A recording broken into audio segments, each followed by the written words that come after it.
Italia.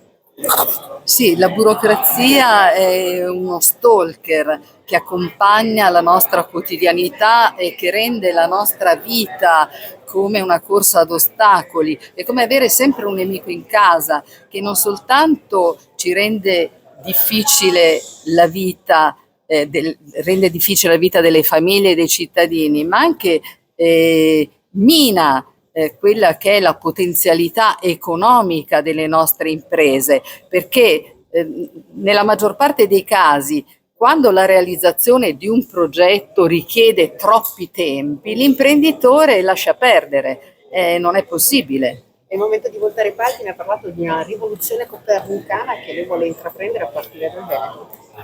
Sì, occorre ristabilire un rapporto corretto e amichevole direi, fra la pubblica amministrazione, i cittadini e le imprese, e questo si può fare semplificando le norme, togliendo tutti quegli intralci, quella incertezza nell'individuazione dei propri diritti e dei propri doveri, quelle complicazioni inutili, quelle duplicazioni di certificazioni che molto spesso non servono. Insomma, occorrerebbe tornare a rendere normale la vita dei nostri cittadini. Quante lettere riceve lei a settimana da parte delle categorie economiche?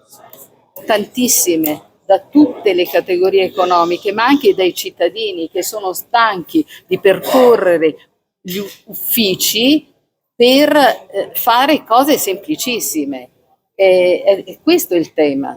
Cioè una cosa semplice richiede delle certificazioni multiple. Ho fatto l'esempio della nascita, perché un genitore non fa tempo a godere della nascita di un figlio che deve andare per dichiarare che è esistente a fare 5 certificati in 3 uffici diversi. È incredibile. Ministro, è possibile a 3 mesi un testo unico, quindi a livello nazionale? A 3 mesi noi daremo delle proposte di legge molto concrete, quindi andremo ad individuare quelle che sono le priorità della Regione Veneto insieme al Presidente Zaia e le annunceremo qui, come abbiamo fatto oggi, un testo normativo che possa tracciare una linea e speriamo cancellare una serie di passaggi inutili. Signor Ministro, proseguendo nella praticità degli esempi come da lei indicato, adesso tutta l'Italia, il Veneto compreso, sta facendo i conti per quanto riguarda, come ha citato prima l'esempio, dei problemi che si hanno sin dalla nascita. Con la ripartenza dei flussi turistici c'è la questione delle questure intasate per quanto attiene con tempi d'attesa che arrivano in certi casi anche fino a un anno per ottenere un passaporto e così anche per la carta d'identità, tanto per proseguire con gli esempi. Sì, diciamo che noi dobbiamo partire dalle cose che rendono difficile proprio la quotidianità. Io parlavo di nascita, lei di passaporti, di tutte quelle che sembrano piccole cose, ma diciamo in un momento così difficile come quello attuale, dove abbiamo una guerra in corso, l'aumento delle bollette, un'inflazione galoppante, eccetera, dare un po' di quiete a un cittadino per fare delle cose normali, normalissime, impedirgli di attraversare 100 uffici, almeno questo sarebbe un momento di respiro.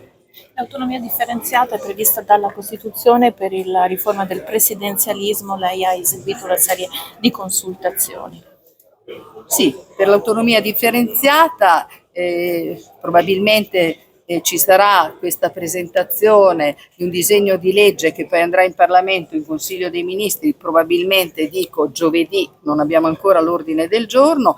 Per il presidenzialismo questa settimana farò una serie di riflessioni per incontrarmi poi con la maggioranza e per vedere se è necessario ancora Adesso saranno necessari ancora approfondimenti o meno. A non essere Ragazzi, d'accordo però- sono soprattutto i governatori del sud che incontrerà in questo periodo, appunto è pronta a parlare con i governatori del sud.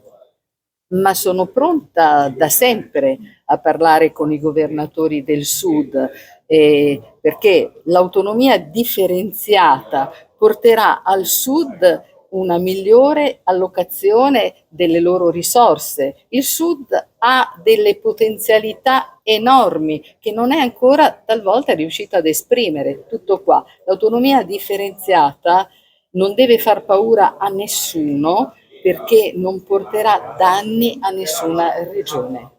Grazie.